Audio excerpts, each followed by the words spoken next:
के बैठे हुए महानुभाव सज्जन महिला वृंद, मीडिया के संपूर्ण साथीगण, सुरक्षाकर्मी साथीगण, प्यारे बच्चों, संपूर्ण साथियों में मैं आपका अभिनंदन करना चाहती हूँ। आज बड़ा शुभ दिन है। आज जिस जगह पर हमारी रेलवे की उद्घाटन कर हम आगे बढ़े हैं, इस भूमि पर आज से रामनवमी का शुरुआत हुआ है और कल से रमजान की शुरुआत है।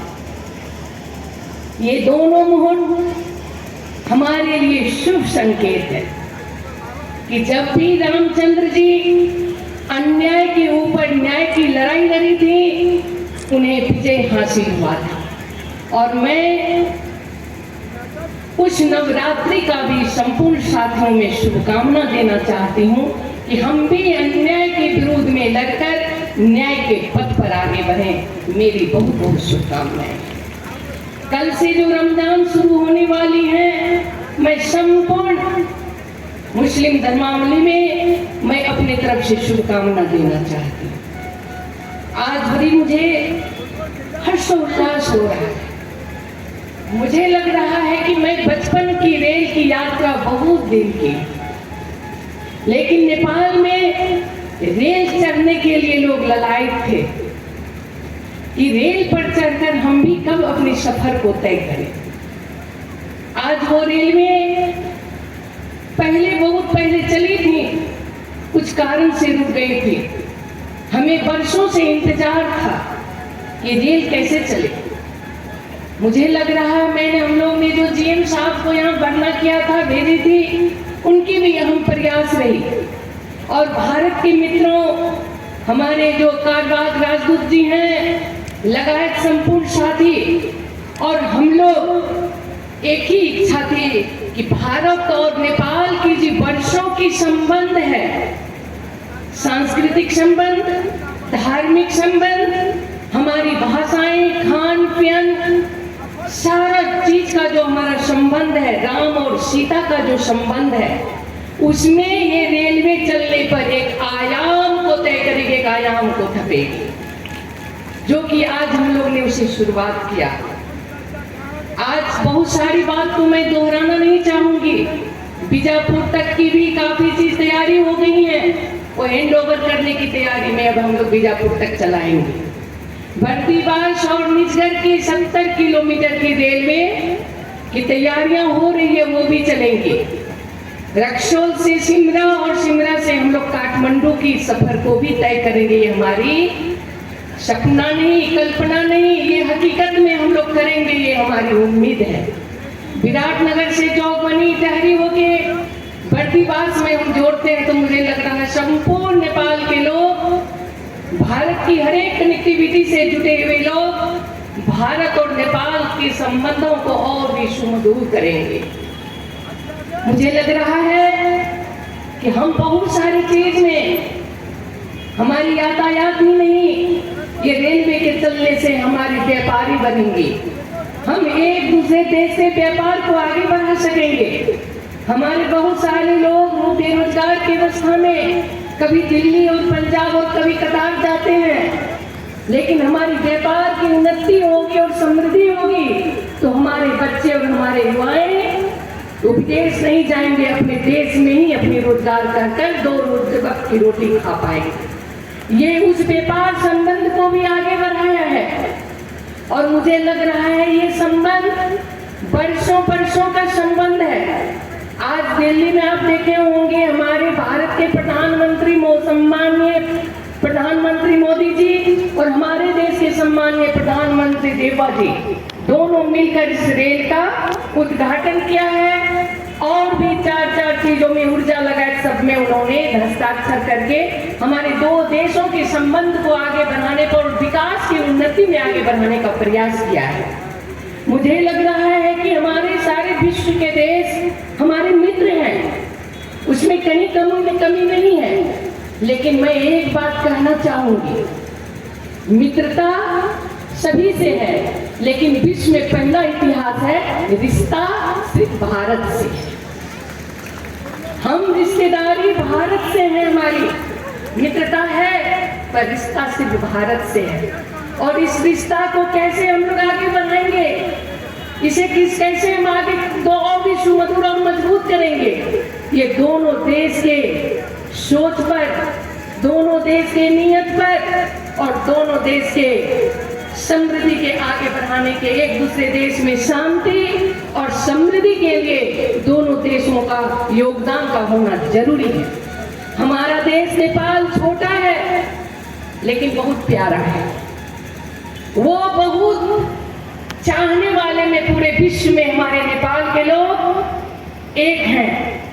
उन्हें हर लोगों से प्यार है, खास करके भारत के लोगों से अति प्यार है, अत्यंत प्यार है, क्योंकि दैनिकी वहां से चलती है।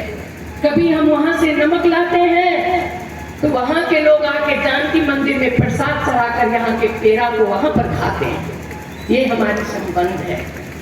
और दूसरा संबंध इतना ही संबंध नहीं है, हम किसी भी मित्र राष्ट्रों को गाली नहीं करते हैं, लेकिन सिर्फ नेपाल को यह अधिकार दिया गया है कि हम रामचंद्र जी को भी गाली करते हैं। सिर्फ ये नेपाल को अधिकार है। क्यों? कि रामचंद्र जी हमारी सीता के साथ उनकी शादी हुई है और नेपाल की सालियां मुझे उसे गाली करती हैं। ये अधिकार सिर्फ नेपाल को है, विश्व में कहीं किसी को ये अधिकार नहीं है। तो हमारा वो अटूट संबंध, एक दूसरे के फूल का संबंध, ये अटूट रहे, जो कोई नहीं मिटा सकता। लेकिन कभी कभी मिठास में भी खटाई आ जाती है।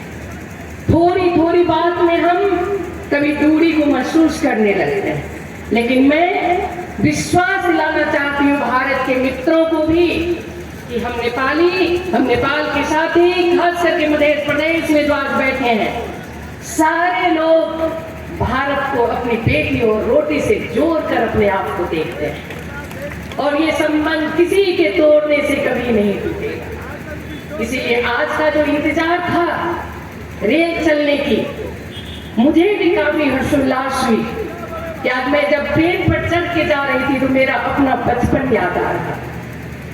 कैसे बचपन में मूंगफली खाते ट्रेन का सफर करते थे बिहार में, लेकिन आज नेपाल में सफर करते हुए लगा जो अब नेपाल के हमारे इस खास करके धनुषावासी 10-8 बजे यदि वो जयनगर से कुछ लोग आएंगे वो भी जयनगर जा सकते हैं और फिर दिन भर की अपनी सारी व्यापार का नियमता जो कानून के अंदर हम एक दूसरे के देश से जोड़ते हैं, वो दिन भर कर हम अपने अपने घर को सुलभ और सहज ढंग से हम आगे बढ़ सकते हैं। मुझे लग रहा है कि रेल की सवारी बहुत जरूरी थी।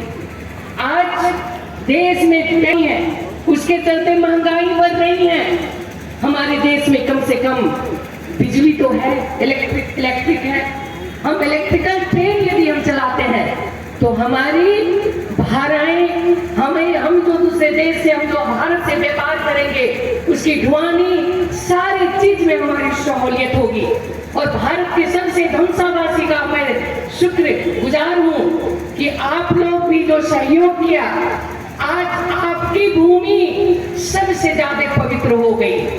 उत्तरी बिहार के लोग, बाहर के लोग जितने आएंगे, इसी नवरात्र में आप देखेंगे जो आपकी ट्रेन में भर कर लोग आएंगे जानकी और राम का दर्शन करने, और आपकी मिठाइयाँ और आपकी चाय पीकर यहाँ से जाएंगे और आप भी वहां से जाएंगे। ये सारी चीज, किसी भी देश का विकास 3 चीजों पर डिपेंड करता है।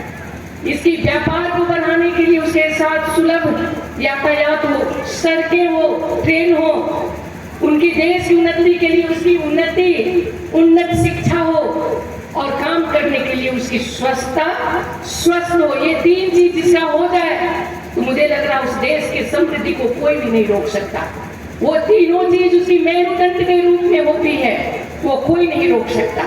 इसीलिए हमें इस चीज को आगे बढ़ाते जाना पड़ेगा और हमें सहयोग भी करना पड़ेगा। रेल तो चली है, उनकी सुरक्षा और उसे सुव्यवस्थित करके चलाना हमारा धर्म है, हमारा ही अपना संपत्ति है, उसे अच्छे से कैसे चला सके, इस पर हमें भी ध्यान देना पड़ेगा। इसीलिए मैं ज्यादा टाइम तो नहीं लेना चाहती। अब कुछ दिन में बिजलपुरा तक की जो रेल की यात्रा होंगी वो भी आप तय करेंगे, आप उस पर चल पाएंगे। और सिर्फ भारत का रेलवे ही नहीं, बहुत सारी सड़कों जिन्होंने उन्होंने बताया, हमारे काशवास राजदूत महोदय, बहुत सारी सड़कें हमारी बन रही है भारत के साथ मिलकर। मैंने फिलहाल में ही भारत और नेपाल के दारचूला और धारचूला महाकाली की पुल को MU करके आगे टेंडर में बढ़ाया है, जो कि पश्चिम में दोनों देश की कनेक्टिविटी से वहां की व्यापार बढ़ेंगी। उसी ढंग से बहुत सारी पुलें हैं जहां उस पुल को बना देने से हमारी दोनों देश की कनेक्टिविटी बढ़ेगी।